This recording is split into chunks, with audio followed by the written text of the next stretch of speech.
یہاں روک دو فقہا پر امت کو، صحابہ بچ جائیں گے. صحابہ پہ روک دو، نبوت کی ذات بچ جائے گی. نبوت پہ روک دو، خدا بچ جائے گا. یہ دروازے مت کھولو بک بک کرنے کے.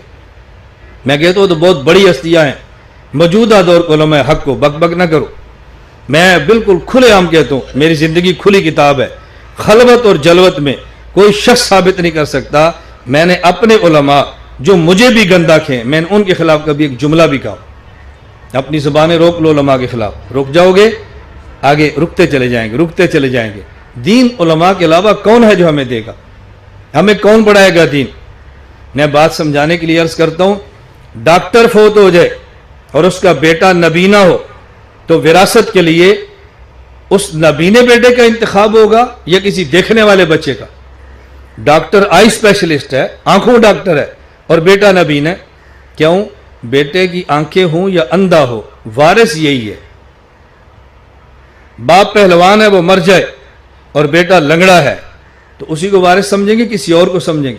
وہ بے شک لنگڑا ہے لیکن وارث یہی ہے. میں خدا کے لیے اللہ کی قسم اٹھا کر در سے کہتا ہوں، خدا کرے آپ کو بات سمجھا سکوں. عالم عالم ہے، نبی کا وارث یہی ہے. عالم کے علاوہ نبی کا وارث کوئی نہیں ہے. عالم جیسا بھی ہو عالم ہی ہے. عالم جیسا بھی ہو عالم ہی ہے، جیسا بھی عالم ہے. یہ کردار کشیاں مجھے چھوڑو، مجھے تو غرض نہیں ہے. میں تو خدا کے کرم سے فری ٹینشن لوگ ہوں. مجھے اللہ نے اتنا مضبوط اصحاب دی ہیں جس کا کم از کم تم تصور نہیں کر سکتے. یہ میرے کابر علماء حق کی جوتیوں کا صدقہ ہے. میں نہیں متاثر ہوتا اپنے خلاف، نہ میں اپنا دفاع کرتا ہوں، نہ اپنی صفائیاں دیتا ہوں، نہ تم سے صفائی کی بھیک مانگتا ہوں. میں علماء کی بات کرتا ہوں، زبانیں بند کرو، زبانیں روکو، زبانیں روکو. علماء کے خلاف کوئی بات نہ کرو. پوری دنیا میں آج طوفان بدتمیزی ہے. علماء کو مجروح کرو.